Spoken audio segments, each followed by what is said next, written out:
Praise the lord. దేవుని పరిశుద్ధ నామానికి మహిమ కలుగును గాక.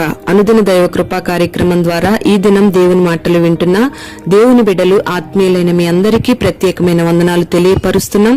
నిశ్చయముగా ఈ దినం దేవుని యొక్క మాటలు వింటున్న మీకు ఆయన ఉన్నతమైన కృప తోడైండును గాక. కీర్తనల గ్రంథం 91వ అధ్యాయం 14వ వాక్యం. అతడు నన్ను ప్రేమించుచున్నాడు గనుక నేను అతనిని తప్పించెదను అని ఈ వాగ్దానం ద్వారా దేవుడు మనల్ని బలపరుస్తూ ఉన్నాడు. ప్రియ దేవుని బిడ్డలారా, ఈ వాగ్దానం దేవుణ్ణి ప్రేమించే వారికి మాత్రమే సొంతమవుతుంది. ఎవరైతే దేవుణ్ణి ప్రేమిస్తారో వారిని దేవుడు విడిపిస్తాడు, గొప్ప చేస్తాడు, సంరక్షిస్తాడు. వారి ప్రార్థనలను దేవుడు ఆలకిస్తాడు. దేవుణ్ణి ప్రేమించడం అంటే ఏంటి అని మనం ఒకసారి ఆలోచన చేయగలిగితే, నీ హృదయంలో అన్నిటికంటే అందరికంటే విలువైన గొప్ప స్థానాన్ని దేవునికి ఇవ్వడమే దేవుణ్ణి ప్రేమించడం. అంతేకాకుండా నువ్వేదైనా పని చేస్తున్నప్పుడు, ఏదైనా పని ప్రారంభించేటప్పుడు దేవుని సన్నిధిలో మోకరించి ప్రార్థన చేసి మొదటిగా ప్రభువుతో చెప్పి, ప్రభువా ఇది నీ చిత్తమా కాదా, ఇది నీకు ఇష్టమా కాదా అని అడిగి చేయడమే దేవుణ్ణి ప్రేమించడం. దేవునికి ఏది నచ్చితే అది చేయడమే దేవుణ్ణి ప్రేమించడం అని చెప్పుకోవాలి. ప్రియ దేవుని బిడ్డలారా, గమనించాలి. మనం ప్రేమించే వ్యక్తుల కొరకు ధనాన్నైనా ఖర్చు పెడతాం, సమయాన్నైనా ఖర్చు పెడతాం, బలాన్నైనా ఖర్చు పెడతాం. అలాగే దేవుణ్ణి ఎవరైతే ప్రేమిస్తారో వాళ్ళు దేవుని కొరకు పనిచేసే వ్యక్తులుగా ఉండాలి. దేవుని కొరకు సమయాన్ని వెచ్చించాలి. దేవుని కొరకు వారికున్న బలాన్ని ఖర్చు పెట్టాలి, వారికున్న ధనాన్ని కూడా ఖర్చు పెట్టాలి. మరి ఈ రోజుల్లో చాలా మంది దేవుణ్ణి ప్రేమిస్తున్నామంటారు, కానీ దేవుని సన్నిధిలో కనబడరు, సమయాన్ని వెచ్చించరు, దేవుని కొరకు ఖర్చు పెట్టే ప్రయత్నం చేయరు, దేవుని కొరకు ప్రయాసపడే అనుభవాలే మాత్రం కనబడవు. మాటలలో మాత్రం మేము దేవుణ్ణి ప్రేమిస్తున్నాం, దేవుడంటే మాకు ఇష్టం అంటారు, కానీ యథార్థంగా దేవుణ్ణి ప్రేమించే వాళ్ళు చాలా అరుదుగా కనబడుతూ ఉంటారు. ప్రియ దేవుని బిడ్డ, ఎవరైతే దేవుణ్ణి ప్రేమిస్తారో వాళ్ళ జీవితంలో అది కష్టమైన నష్టమైన దేవునికి ఇష్టమైంది మాత్రమే చేస్తారు. దేవుడు చెప్పిన మార్గాల్లో మాత్రమే నడిపించబడతారు. దేవుణ్ణి ప్రేమించడం అంటే ఏంటి అని ఒక్క మాటలో మనం చెప్పుకోవాలంటే, దేవునిలో ఉన్న పరిశుద్ధమైన జీవితం చేయడమే దేవుణ్ణి ప్రేమించడం. దేవుడు పరిశుద్ధుడు గనుక మనము కూడా పరిశుద్ధులంగా జీవించడమే దేవుణ్ణి ప్రేమించే అనుభవం. పరిశుద్ధ గ్రంథంలో యోసేపును మనం గమనిస్తే, యోసేపు ఎంతగానో దేవుణ్ణి ప్రేమించాడు. దేవుని ఆజ్ఞల మార్గంలో నడిపించబడ్డాడు. దేవునికి ఇష్టమైంది మాత్రమే తన జీవితంలో జరగడానికి ఇష్టపడ్డాడు. ఎందుకంటే దేవుణ్ణి ప్రేమించాడు గనుక. మరి దేవుణ్ణి ప్రేమించిన తన జీవితంలో కొన్ని కష్టాలు ఎదురయ్యాయి, కొన్ని శ్రమలు ఎదురయ్యాయి. అయిన వాళ్ల ద్వారా, నమ్ముకున్న స్నేహితుల ద్వారా, బంధువుల ద్వారా అనేక ఆపదలు, అనేక నిందలు, అనేక అవమానాలు ఎదురయ్యాయి. అయినప్పటికీ కూడా దేవుణ్ణి ప్రేమిస్తూనే ఉన్నాడు. మరి దేవుణ్ణి యోసేపు ప్రేమించాడు గనుక ప్రేమించిన దేవుడు యోసేపును అన్నదమ్ముల బారి నుంచి తప్పించాడు. ఐగుప్తు రాజ్యంలో యోసేపు పాపంలో పడకుండా దేవుడు పరిశుద్ధతలో నిలబెట్టి పాపంలోంచి తప్పిస్తూ వచ్చాడు.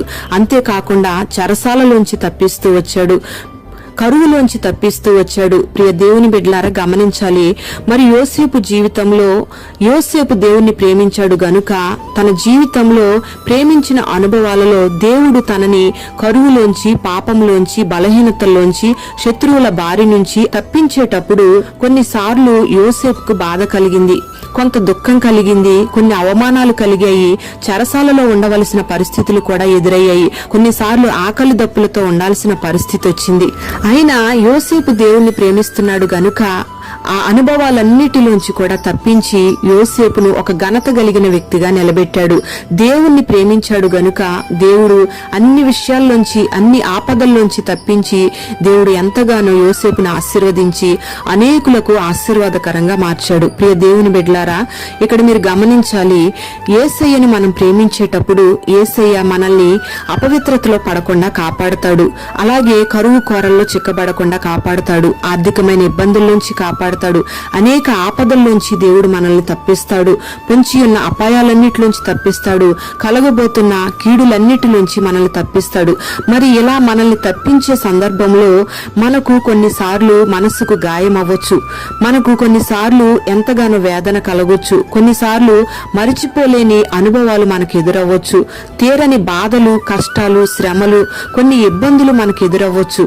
మరి ఈ రీతిగా దేవుడు మనల్ని తప్పించేటప్పుడు కొన్నిసార్లు మన మనసుకు గాయం అవ్వచ్చు, కొన్నిసార్లు మనకి తీరని బాధ ఎదురవ్వచ్చు, కొంతమంది వ్యక్తుల ద్వారా మనకు కష్టం కలగొచ్చు, కొంచెం నష్టం కలగొచ్చు.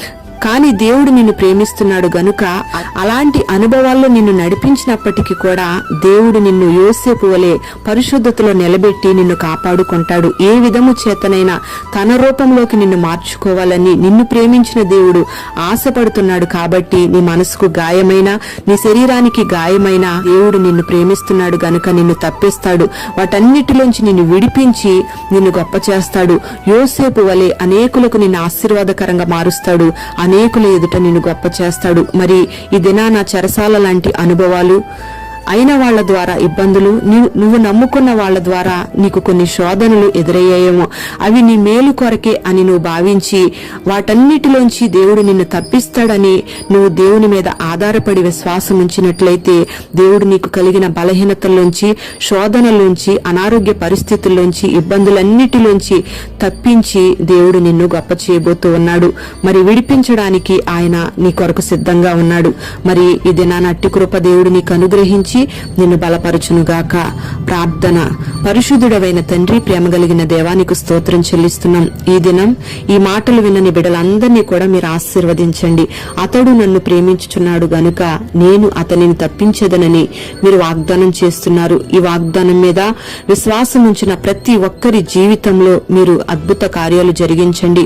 నీ బిడ్డలు ఈ దినాన ఏ పాపములో పడిపోయి ఉన్నా, ఏ శ్రమలలో చిక్కబడి ఉన్నా, ఏ అపవిత్రమైన కార్యాల్లో చిక్కుకొని ఉన్నా నీ బిడ్డలు మీరు తప్పించండి. ఆర్థికమైన ఇబ్బందుల్లోంచి తప్పించండి, అనారోగ్య సమస్యల్లోంచి తప్పించండి, అసమాధాన పరిస్థితుల్లోంచి తప్పించండి. నిన్ను ప్రేమిస్తున్న నీ బిడ్డల జీవితాలలో మేలులు చేసి ప్రతి శోధనలోంచి తప్పించి నీ బిడ్డలకు మేలు చేసి మహిమ, ఘనత, ప్రభావాలు మీరు పొందుకొని విస్తారమైన కాపుదల నీ బిడ్డలకు దయచేయమని నజరేయుడైన యేసు నామములో అడుగుచున్నాము తండ్రి. ఆమేన్.